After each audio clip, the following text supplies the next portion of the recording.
Hi geniuses, welcome to the channel Science Wizard Pooja Ranjan. This channel is all about the science subject of classes 6, 7th, 8th, 9th and 10th physics and chemistry. If you are new to my channel, you can subscribe to the channel for more science videos, and if you like the explanation then please press the like button and you can share this video with your friends, family and the classmates.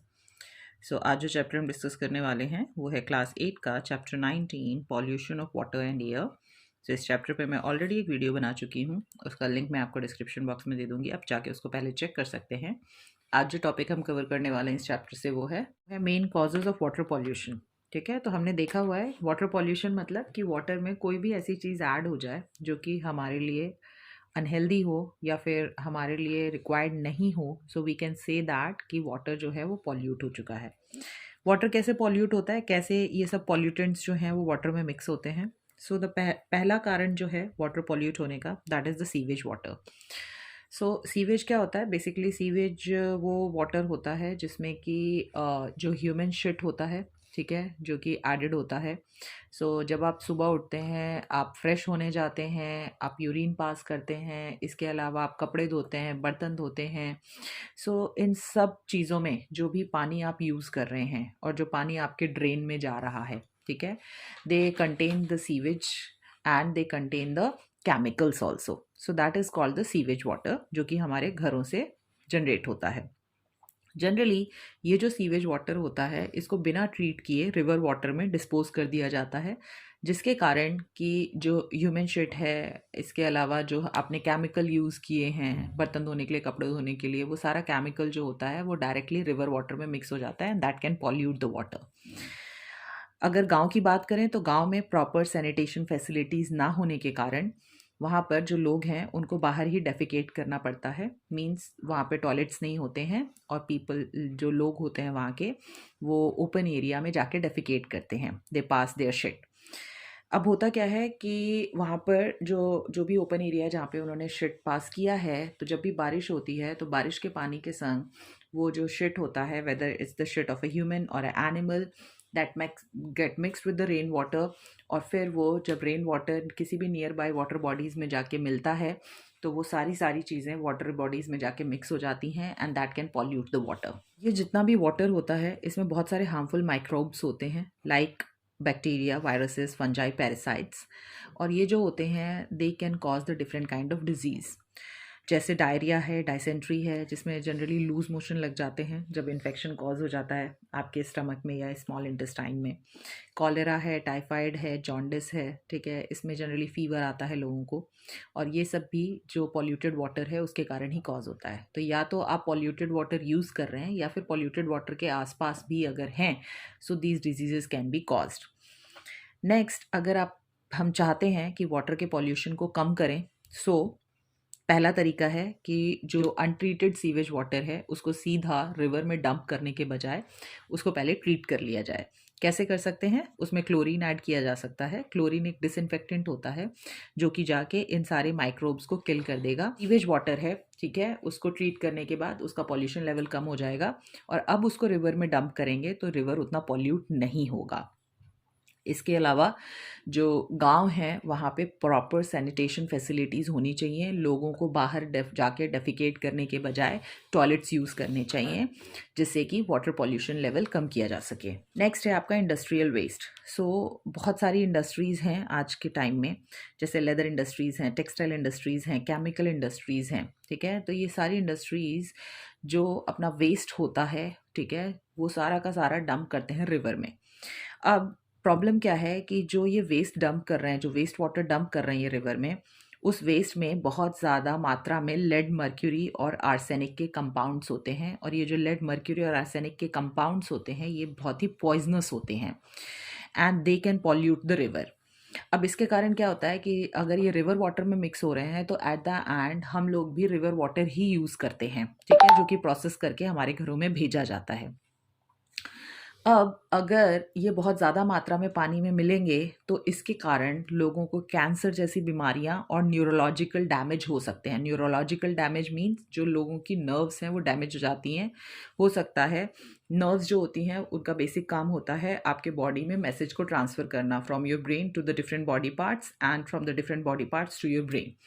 तो neurological damage होने के कारण आप हो सकता है किसी का कोई बॉडी पार्ट प्रॉपर वर्क ना कर पाए. Okay, so these are the effects which can be caused by these high level of poisonous compounds which are released by the industries. इसके अलावा जो कुछ इंडस्ट्रीज़ होती हैं जैसे ऑयल रिफाइनरीज हैं, पेपर फैक्ट्रीज हैं, शुगर मिल्स हैं, वो भी अपना वेस्ट जो होती हैं वो सीधा पानी में डंप कर देते हैं. अब इसके कारण क्या होता है कि जो टेम्परेचर होता है वेस्ट वाटर का जो कि डंप किया जा रहा है फैक्ट्रीज के द्वारा इनटू द रिवर, वो ज़्यादा होता है देन द रिवर वाटर. सो अब जो वेस्ट है वो हम पानी में डंप कर रहे हैं, तो जो वेस्ट है उसके कारण पानी का टेम्परेचर कैसे बढ़ जाता है? तो एक्चुअली उसका रीज़न होता है टर्बिडिटी. ओके, सो ये टर्बिडिटी जो होता है यही इंक्रीज करता है वाटर टेम्परेचर. टर्बिडिटी क्या होता है? टर्बिडिटी जो होता है that is the amount of suspended solids in water. ठीक है, सो बेसिकली जब ये सारा वेस्ट डंप किया जाता है फैक्ट्रीज के द्वारा पानी में, तो उसमें जो सॉलिड पार्टिकल्स होते हैं उनकी मात्रा बहुत ज़्यादा बढ़ जाती है पानी में. और ये जो सॉलिड पार्टिकल्स होते हैं ये सन की रोशनी को ज़्यादा एब्जॉर्ब कर सकते हैं. ठीक है, as compare to the heat which is absorb by the water molecule. So क्योंकि ये सस्पेंडेड पार्टिकल ज़्यादा हीट एब्जॉर्ब कर लेते हैं सन से, जिसके कारण कि जो पानी का टेम्परेचर है वो इंक्रीज हो जाता है. एंड अगर ये पानी हम रिवर में डालेंगे तो जो वेस्ट वाटर का टेम्परेचर है वो ज़्यादा है, रिवर वाटर का टेम्परेचर कम है. तो रिवर में डालने से क्या होगा कि जो रिवर वाटर है उसका टेम्परेचर राइज अप हो जाएगा. और जब भी पानी गर्म होता है ना, तो उसके कारण क्या होता है कि उसमें जो ऑक्सीजन का लेवल है वो अपने आप ही कम होने लगता है. क्योंकि जैसे ही पानी का टेम्परेचर बढ़ाते हैं जो सॉल्युबिलिटी होती है गैस की वो डिक्रीज होने लगती है. ऑक्सीजन का लेवल कम होने से पानी में एक्वेटिक प्लांट्स और एनिमल्स पे बहुत बुरा इफेक्ट पड़ता है. सो इसीलिए जो इंडस्ट्रीज़ हैं उनको अपना वेस्ट डंप करने से पहले directly into the river water, that waste has to be treated. उसको ट्रीट करने से क्या होगा कि ये जितने भी पॉइजनस सब्सटेंस हैं जो कि डायरेक्टली पानी में मिक्स हो रहे हैं उसको हार्मलेस सब्सटेंसेस में कन्वर्ट कर सकते हैं. ठीक है, और फिर उसको हम अगर आप डंप करते हैं तो जो वाटर है उसके पॉल्यूशन लेवल को कम किया जा सकता है. जनरली ये अलाउ नहीं है कि आप सीधा का सीधा फैक्ट्रीज जो हैं they are not allowed to dump their waste directly into the river. Okay, उनके अगेंस्ट स्ट्रिक्ट एक्शन लिए जा सकते हैं. And because of that but maximum factories जो होती हैं they are not following it, they are directly dumping their waste into the water and that is causing the high level of water pollution. इसके अलावा क्या होता है कि अगर पानी इम्प्योर है तो यही पानी हम अपने खेतों में डालते हैं फॉर द इरिगेशन पर्पस, जिससे कि क्रॉप ग्रो हो सके. तो जब ये पॉल्यूटेड वाटर हमारे सॉइल में जाते हैं तो हमारे सॉइल का एसिडिक लेवल बढ़ा देते हैं. ठीक है, अब एसिडिक लेवल बढ़ने से क्या होता है सॉइल की फर्टिलिटी अपने आप ही कम हो जाती है. ठीक है, सॉइल उतना उपजाऊ नहीं रह पाता, जिसके कारण जो क्रॉप्स हैं वो प्रॉपर तरीके से ग्रो नहीं हो पाते हैं और धीरे धीरे करके जो ज़मीन है वो बंजर होने लगती है. इसके अलावा जो ये एसिडिक वाटर होता है ये अफेक्ट करता है growth of the worms in the soil. So आप सबको पता है कि जो अर्थ वॉर्म्स होते हैं, जो माइक्रोब्स होते हैं आपके सॉइल में, they are very good friend of the farmers. Okay, और ये भी कह सकते हैं कि वो जो ऑर्गेनिजम्स मिट्टी में रहते हैं मिट्टी उनका घर है. बट क्योंकि एसिडिक लेवल पॉल्यूशन के कारण इतना ज़्यादा बढ़ता जा रहा है पानी में, वो ऑर्गेनिजम्स जो हैं वो इतने एसिडिक एनवायरनमेंट में सस्टेन नहीं कर पाते, ऑर्गेनिजम्स मरते जा रहे हैं, जिसके कारण जो सॉइल है उसकी फर्टिलिटी और कम होती जा रही है. So this is how the polluted water are affecting the growth of the microorganisms and other things around us. Next अगर हम बात करें तो सिंस आज के टाइम में ज़मीन तो उतनी ही है, ठीक है, बट जो पॉपुलेशन है वो कॉन्स्टेंटली इंक्रीज होती जा रही है. तो जो फार्मर्स हैं वो कम जगह पर बहुत ज़्यादा अनाज उगाते हैं. उसके लिए उनको क्या करना पड़ता है, उनको केमिकल्स यूज़ करने पड़ते हैं, फर्टिलाइज़र और पेस्टिसाइड्स. फर्टिलाइज़र्स जो हैं वो जनरली वो नाइट्रोजन और फॉस्फोरस रिच फर्टिलाइज़र यूज़ करते हैं अपने खेतों में, जिससे कि जो नाइट्रोजन और फॉस्फोरस का लेवल है वो मिट्टी में बढ़ जाए और सॉइल की फर्टिलिटी बढ़ जाए और ज़्यादा क्रॉप्स ग्रो करा जा सके. और पेस्टिसाइड्स वो जनरली यूज़ करते हैं टू किल द पेस्ट. अगर किसी पौधे वौधे में कीड़े वीड़े लग गए तो उनको मारने के लिए पेस्टिसाइड्स यूज़ होता है. But the problem is that कि ये दोनों के दोनों ही केमिकल हैं जो फार्मर यूज़ कर रहे हैं. अब होता क्या है कि जब फर्टिलाइज़र है वो तो सीधा फार्मर्स मिट्टी में ही मिला देते हैं और पेस्टिसाइड जो है वो छिड़कते हैं पेड़ पे। तो जब छिड़क रहे हैं, बारिश आती है, तो बारिश के साथ जो पेस्टिसाइड्स हैं वो रेन वाटर में मिक्स हो जाते हैं। रेन वाटर में मिक्स होके वो मिट्टी में चले जाते हैं और मिट्टी में जाने से जब बारिश होती है तो जो फर्टिलाइज़र और पेस्टिसाइड्स हैं दोनों ही केमिकल्स जो होते हैं वो मिट्टी के थ्रू वो मिक्स हो गए हैं रेन वाटर में और फिर वो सीप कर जाते हैं मिट्टी के थ्रू, वो अंदर चले जाते हैं ज़मीन में, जिसके कारण कि जो ग्राउंड वाटर है उसमें भी जो केमिकल का लेवल है वो बहुत ज़्यादा इंक्रीज होता जा रहा है। मतलब ग्राउंड वाटर भी पॉल्यूट हो चुका है। इसके अलावा जो पेस्टिसाइड्स होते हैं जैसे कि डीडीटी, ठीक है, तो ये आपके रिवर वाटर में मिक्स हो जाते हैं या फिर सी वाटर में। अब वहाँ पे जो एक्वेटिक एनिमल्स रहते हैं जैसे मछलियाँ हैं, ठीक है, या बहुत सारे लोग मछलियों के अलावा ऑक्टोपस और भी बहुत कुछ खाते हैं जो एक्वेटिक एनिमल्स होते हैं। बहुत सिंपल एग्जांपल मछली का लेके बताती हूँ मैं। तो क्योंकि जो पानी पॉल्यूटेड है, अगर उसमें मछली रहेगी तो मछली के बॉडी में यही जो पेस्टिसाइड डीडीटी वाला पानी है वो उनके अंदर जाएगा। तो उनके अंदर जो डीडीटी का लेवल है वो मतलब पेस्टिसाइड्स का लेवल जो है वो इंक्रीज होगा, ठीक है, और उनके बॉडी में इंक्रीज होगा तो वो मछली हम खाएंगे। तो उससे क्या हो रहा है कि ये जो पेस्टिसाइड है ये हमारे बॉडी में एंटर हो रहा है। अब सोच के देखो कि ये पेस्टिसाइड जो है ये कीड़ों को मारने के लिए यूज होता है, मतलब ये कितना खतरनाक केमिकल होगा, और indirectly due to the pollution of the water that is entering in our body, so वो आपके हेल्थ को भी इम्पैक्ट करता है, ठीक है। नेक्स्ट, अब एक और प्रॉब्लम है यहाँ पे फर्टिलाइजर यूज करने से कि ये जो फर्टिलाइजर है जब बारिश के पानी के संग मिक्स होके रिवर वाटर में चला जाता है या फिर पॉन्ड वाटर में मिक्स हो जाता है, सो उसके कारण क्या होता है कि जो पॉन्ड होता है, रिवर जनरली जो रुका हुआ पानी होता है ना जहाँ पे, वहाँ पर due to the increase in the level of fertiliser in that water algae grow होने लगते हैं, ठीक है। एल्गी जो होती है उसको हिंदी में काई कहते हैं। जहाँ पे भी पानी रुका हुआ होता है ना उसके ऊपर वो ग्रो होने लगते हैं। जनरली पॉन्ड्स में ग्रो होते हैं ये, ठीक है। ये ग्रीन ग्रीन कलर के ऐसे आपने देखे होंगे पॉन्ड्स में प्लांट्स ऐसे ग्रो हो जाते हैं छोटे छोटे से। अब यहाँ पे इनके ग्रो होने से प्रॉब्लम क्या होती है, इनके ग्रो होने से प्रॉब्लम ये है कि ये जो ऑक्सीजन होता है पानी में ये उसको यूज़ कर लेते हैं। अब ऑक्सीजन अगर ये यूज़ कर रहे हैं तो ऑक्सीजन का लेवल पानी में कम होने लगता है, जिसके कारण एक्वेटिक एनिमल्स और प्लांट्स जो हैं उनको सफ़र करना पड़ता है, उनके लिए ऑक्सीजन का लेवल कम हो जाता है। अब दूसरा प्रॉब्लम एक और है कि जब तक ये ज़िंदा हैं तब तक ये ऑक्सीजन यूज़ करते हैं और जब ये मर जाते हैं तो ये खाना होते हैं बैक्टीरिया का। तो इसके कारण जहाँ पे एल्गी होते हैं वहाँ पे बैक्टीरिया अपने आप ही डेवलप हो जाते हैं, ठीक है, क्योंकि बैक्टीरिया को पता है कि जैसे ही ये मरेंगे तो हमें अपने आप ही खाना मिल जाना है, तो वहाँ पे बैक्टीरियाज ग्रो होने लगते हैं। अब ये जो बैक्टीरियाज होते हैं ये भी वो डिजॉल्व ऑक्सीजन यूज़ कर रहे हैं पानी का, तो एल्गी भी यूज़ कर रहा है, बैक्टीरिया भी यूज़ कर रहा है, तो ऑक्सीजन का लेवल और ज़्यादा कम हो गया है पानी में, ठीक है। और दूसरा क्या होता है कि इनका जो थिक ग्रोथ होता है, अगर ये बहुत ज़्यादा थिक लेयर में ग्रो हो जाए पानी के ऊपर तो ये सनलाइट को भी पानी में जाने नहीं देते हैं। अब ये जो सनलाइट होता है ये यूज़ होता है by the aquatic plants to make their food, okay. So वहाँ पे वो भी इम्पैक्ट हो रहा है।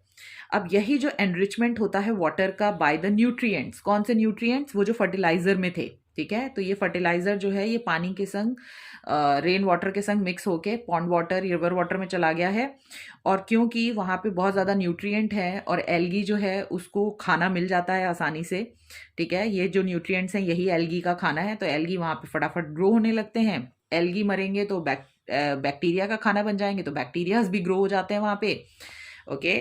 और उसके कारण क्या होता है कि जो ऑक्सीजन का लेवल है वो बहुत कम होने लगता है, और this leads to the excessive plant growth and the depletion of oxygen, और इसी को हम यूट्रोफिकेशन कहते हैं। इस यूट्रोफिकेशन का बहुत ही बुरा इफेक्ट होता है सारे प्लांट्स और एनिमल्स पे। अगर केमिकल फर्टिलाइजर्स और पेस्टिसाइड्स की बात करें तो क्योंकि वो केमिकल हैं तो वो नेचुरली डिकम्पोज नहीं हो सकते, ठीक है। तो कोई भी चीज़ जो नेचुरली बनी है, नेचर की किसी चीज़ से बनी है, ठीक है, तो वो नेचर जो है वो अपने आप ही डिकम्पोज कर देता है। डिकम्पोजर्स होते हैं वो अपने आप ही उसको डिकम्पोज कर देते हैं और कन्वर्ट कर देते हैं into the carbon dioxide and water.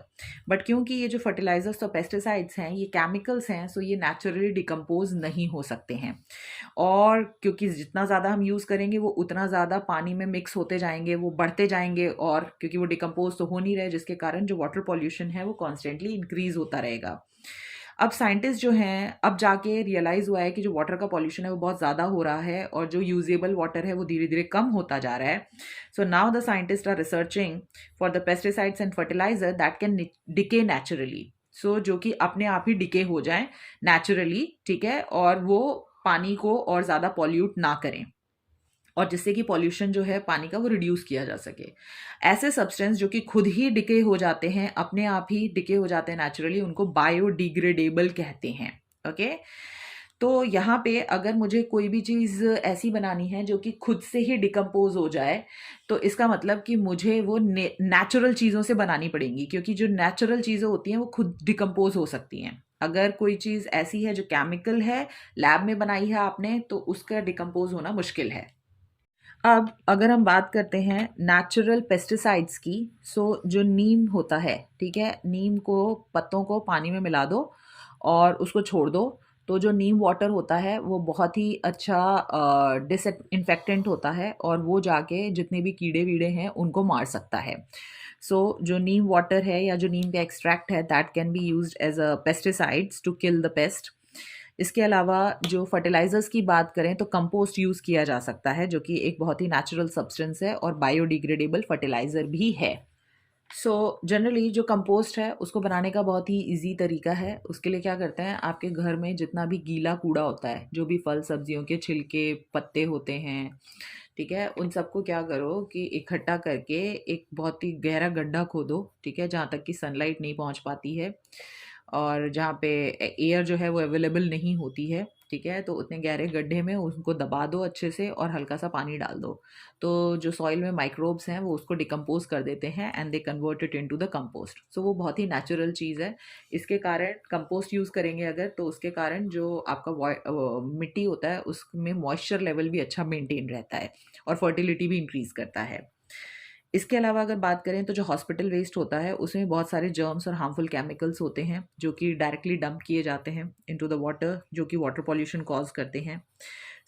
इसके लिए क्या किया जा सकता है कि जो भी हॉस्पिटल का डिस्पोजल है उसको पहले ट्रीट कर लें प्रॉपर और फिर उसको डाला जाए इनटू द रिवर वाटर, जिससे कि जो बीमारियां हैं वो और ज़्यादा ना फैलें. Next if we talk about the portable water, so portable water मतलब होता है कि वो वाटर जो कि ड्रिंकेबल है, जो कि पिया जा सकता है, ठीक है. अगर कोई भी इंसान पॉल्यूटेड वाटर पीता है सीधा रिवर और लेक से, तो वो बीमार हो जाएगा. अभी आपको बताया गया, ठीक है, वाटर कैसे पॉल्यूट हो रहा है. जो सीवेज है, सोचो कितनी गंदी चीज़ है, वो पानी में जा रहा है. इंडस्ट्रीज़ का इतना पॉइजनस वेस्ट जो है वो पानी में जा रहा है.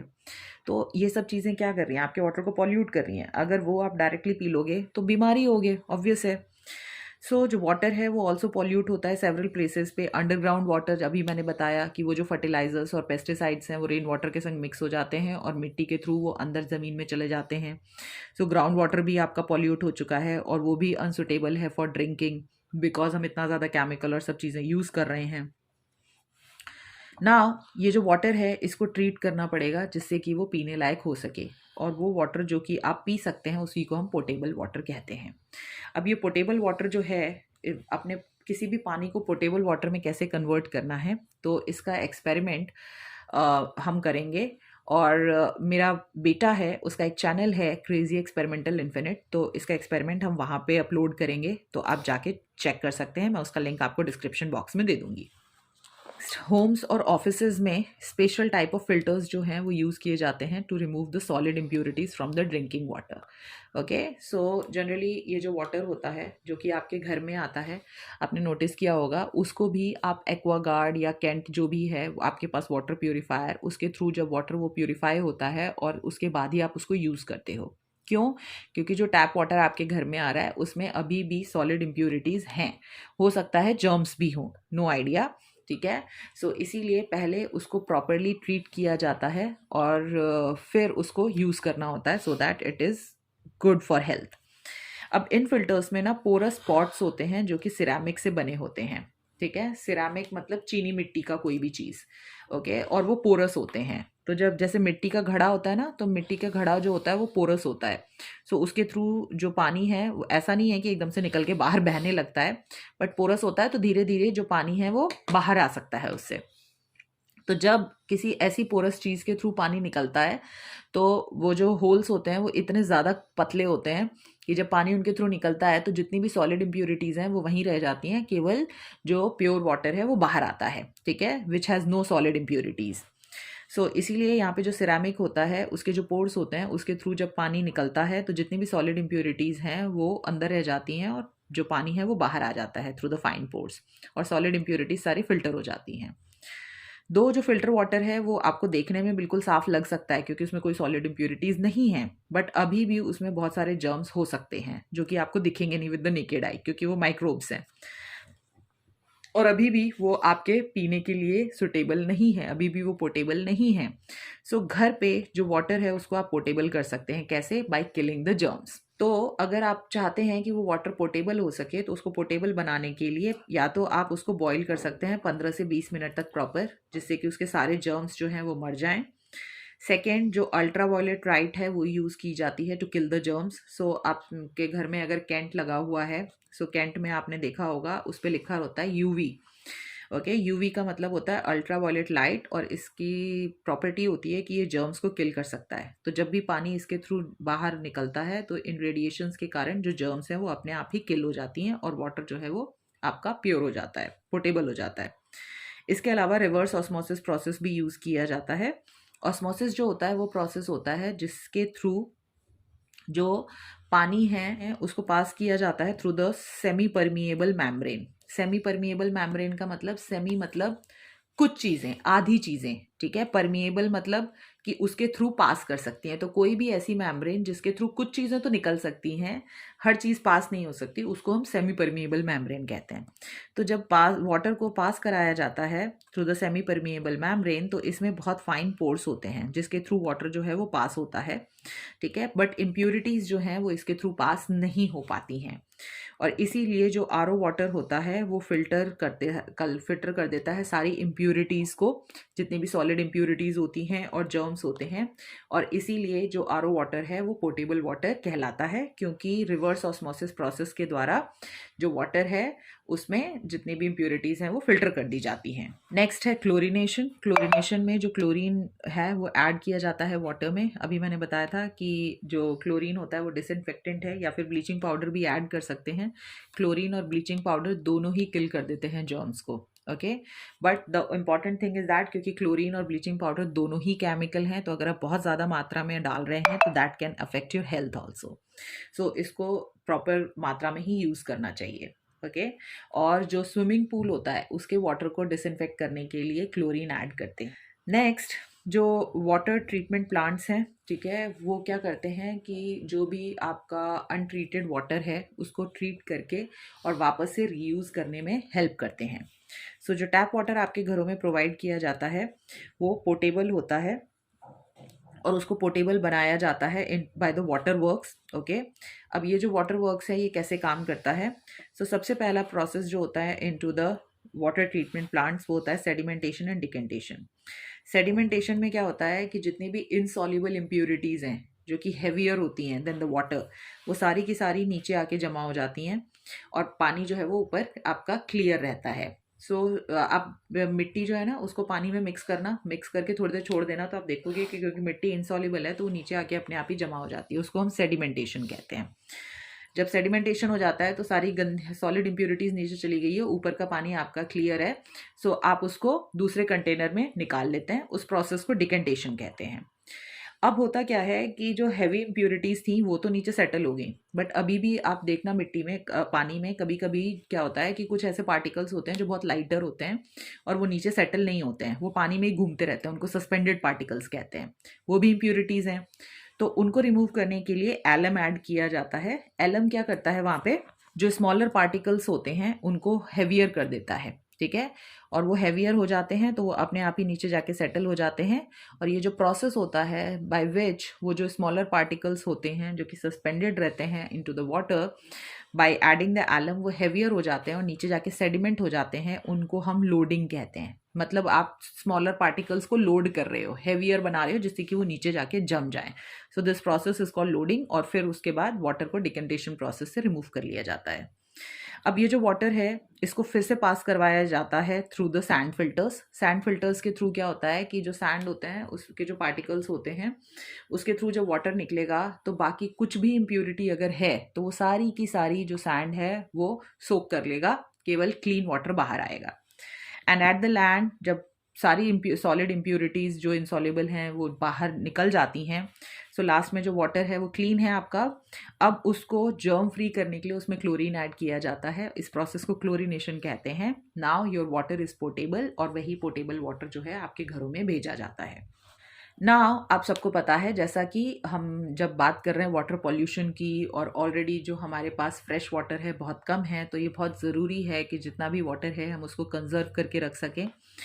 सो जो पर्पस होता है वाटर कंजर्वेशन का is to increase the amount of clean water available, जिससे कि हर किसी को साफ़ पानी मिल सके यूज़ करने के लिए। क्या क्या तरीके हैं?